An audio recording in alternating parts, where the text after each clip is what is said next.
DJ Akademiks is calling out Joe Budden and the Breakfast Club and other major platforms for being cowards. What do y'all want to do? Roc Nation? Somebody say I'm diddied out. Do y'all want to? Yo, chat, I'm going to be honest with you, and this is with the closest people I'm very cool with. Bruh, I've been telling y'all about Roc Nation. Roc Nation currently is doing something that, for all the people who claim, it's not about Tory. Roc Nation is intentionally harassing, bullying, trying to take down many young... Listen, Ak is not wrong. If you've spoken on Roc Nation in the last week, chances are you've received a copyright strike. You received some attempt to get your account taken down. And Akademiks fans are looking at Akademiks, you the voice of new media. Why you not speaking up against Roc Nation? Akademiks have the approach that I feel like a lot of people have, and he's not wrong for having this approach at all. Because you essentially, when you go against Roc Nation, you're faced with two things. Either be a martyr, either you die for the cause, because you are going to die. Like, that channel, that media company you have, it's no more if you go against them folks. Or, you live to see yourself essentially get demolished in court, get bankrupted, get accusations put on you, go to jail. So you now have to choose between the two options. Be a martyr and lose every income you have, or go to jail. Or just don't speak on it. So when people are calling Akademiks a coward for not speaking on it, because, bro, I've seen the comments in my comment section, and Akademiks seen it too. Akademiks is now responding back with the one question I feel like a lot of us have, How come, like, the standard is imposed on us to always be brave, to speak out against certain things, but y'all don't have the same criteria for the other huge podcasters? Y'all don't have this criteria for Joe Budden, for Charlemagne, for the Breakfast Club.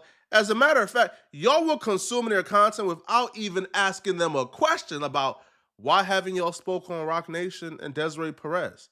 But if we don't speak on it, we sellouts. If they don't speak on it, y'all don't care. Roc Nation is out here deleting people's pages, bullying, doing a lot of things that in hip-hop, all those people who hate me, they would normally call out, but not one of them are calling those people out. So it becomes upon me, and I'm like, all of these guys that when they be talking shit about me, I let them talk shit about me. Nobody ever steps in. Roc Nation is now bullying other young creators who they're reporting regular shit and nobody's saying a word. For that reason alone, I don't know if I want to talk about Roc Nation. You know why? Because when y'all don't hold everybody else to the fire, when they're cowards, and I stand up here and I say everything, and y'all know they criticize me and use everything to my detriment. When y'all don't hold them other cowards to the extent of it. There's a secret society that exists within hip-hop media. Those people you see at the BET Award red carpet, who you don't know exactly what they do, but they are always there. Those people who you see go from Apple Music to Amazon and they keep on getting opportunities, but you don't know exactly what they have done to make them successful or deserve these opportunities. The people who you always see on Complex Top 25 hip-hop media list, but nobody ever watches them, they're part of the secret society, the black bourgeoisie class of hip-hop media. But for some reason, those people get called good for the culture. They're the ones that, they get applauded. They get praised, right? They get lifted up on a pedestal, and they call people like myself, like in Akademiks, we get called the problem child. We get called the ones who don't belong in hip-hop media. We get called the ones that needs to be ostracized for culture to be pure again. But somehow, when issues like this arise, the problem child are the ones who speak on it. The problem child are the ones who not scared to throw everything they ever worked for away to go for what's right. But we get called the goofies, and they get called the real ones. And after a while, bro, you start to ask yourself, what's the incentive to continue to speak up and do what's right? When the ones they're considering real ones are cowards, they scared, they part of the secret society, they can't speak on it. Because they never built nothing for themselves. And they know when they speak on it, those opportunities is gone. But somehow, culture. Actually, let's talk about it. Because, you know what, I'll call people out. I'm a little lit. Perfect.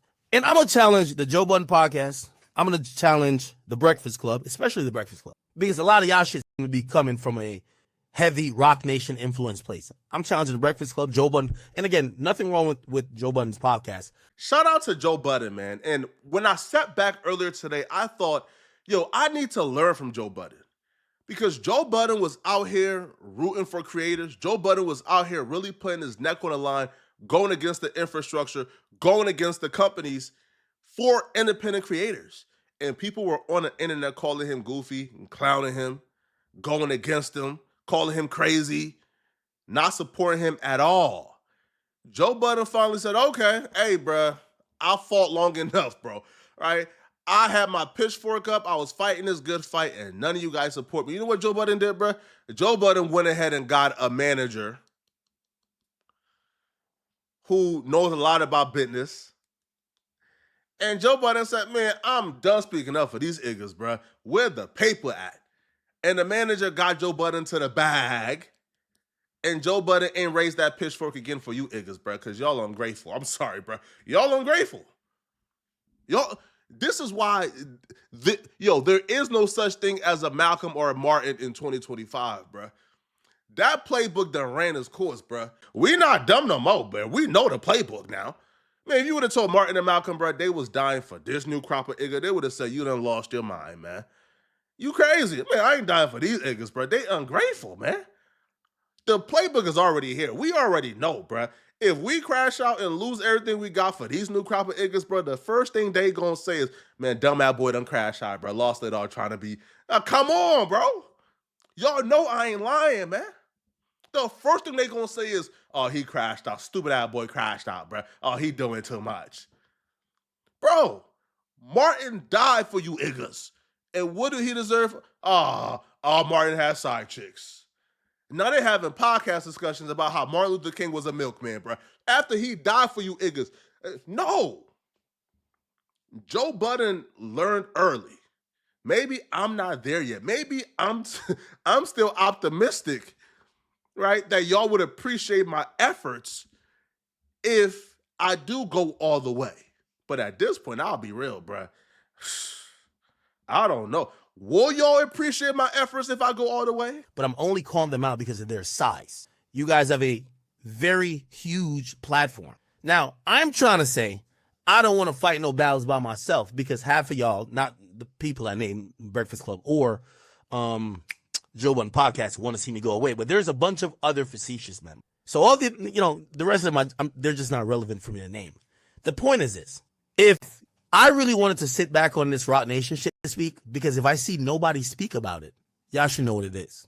Roc Nation is using heavy-handed, somewhat maybe possibly illegal tactics to silence opposition or criticism of them and their employees.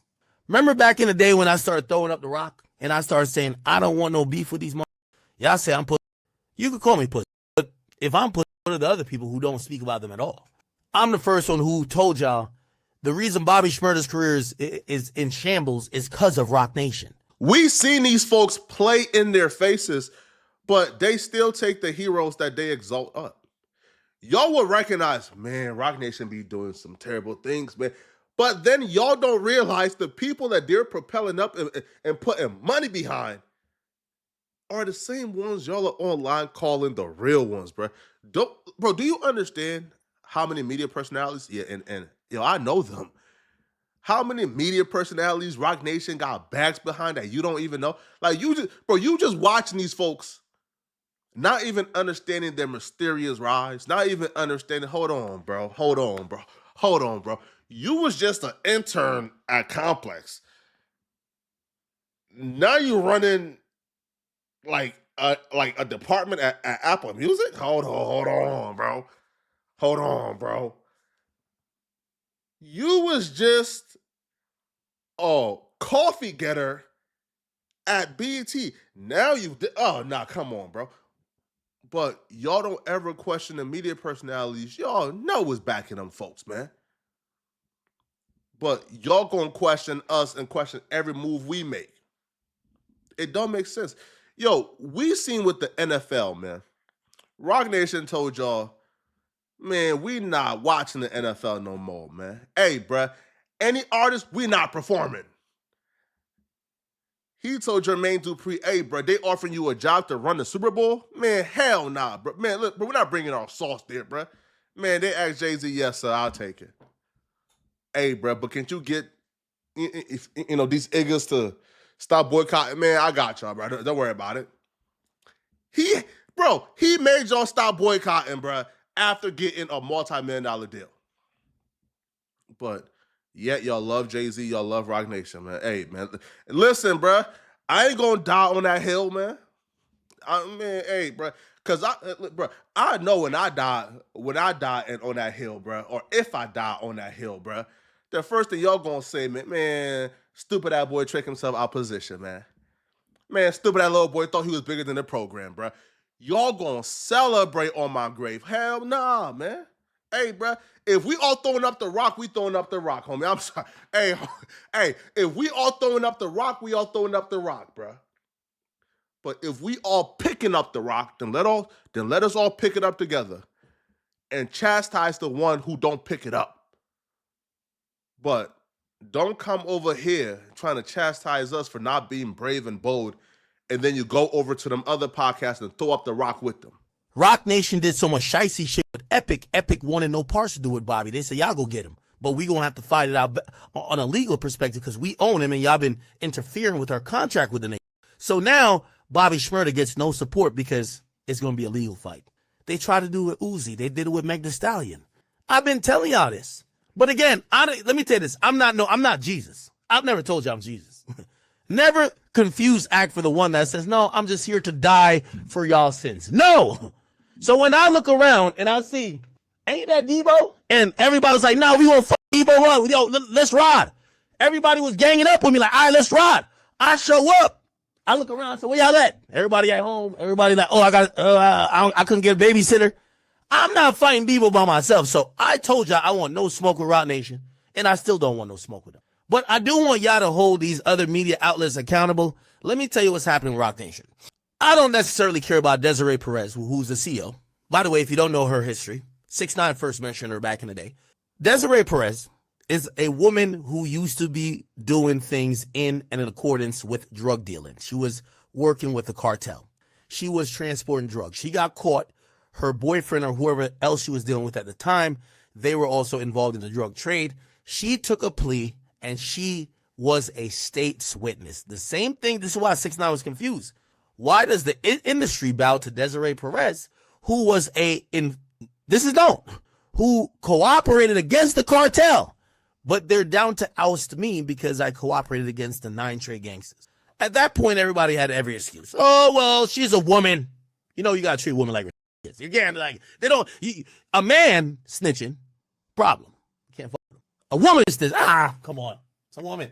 I'm not even buying the woman card, bro. The woman card is just an excuse because they know they don't want no smoke with Big Day Day, man. They know Day Day bringing smoke, bro. Yo, these dudes is not as tough as we think they are, bro. Meek Mill speaking out against rats, trying to oust all rats from the industry, bro. Man, he took that check from Day Day and he set his happy ass down. Well, why? Yo, they think they gangster until they meet a real gangster. Day Day, right? Big Desiree, Big Day, she a real gangster. So I'm not even trying to buy that excuse, bro, as a woman. Nah, because we've seen them chastise women for snitching before, bro. They just know Big Day Day ain't for play. They, they know who to act crazy with. Man, cut it out, bro. Listen, y'all let me know in the comment section, man. All right? Hey, I feel like you guys is going to set the standard, man. All right? Or y'all going to call out everybody? Or y'all going to call out everybody for being quiet? Or, do we all got to be quiet? I'll be real, bro. If I don't see y'all call out these other podcasters for not speaking on this stuff, bro, this is my last video on Roc Nation. I'll be real, bro. I'm throwing up the rock in the next video, bro. If I don't see y'all call out those other dudes, bro, I'm not crashing out. Listen, if you get to enjoy your favorite podcast, if you get to enjoy your favorite podcasters, watch every episode this week, and you don't even think to question them for not speaking on certain things, bro, then I know where you stand. I'm not crashing out for you, bro. I'm throwing up the rock next week, bro. Feel me? As a matter of fact, bro, I'm deleting all my Roc Nation videos, bro, if I don't see those other people get called out, bro. Because cause I ain't crashing out if y'all don't want your favorite podcasters to crash out. All right. Let me know in the comment section. What do you guys think, man? All right. And if you're still watching, click on this video here somewhere on my screen. To find out about this Louisiana inmate who apparently escaped. Dude did a whole interview self-snitching, bro. Click on this video right here to find out how he escaped, but he already self-snitching. I'm gonna see you guys in this video somewhere on my screen. Out of here, folks. Peace.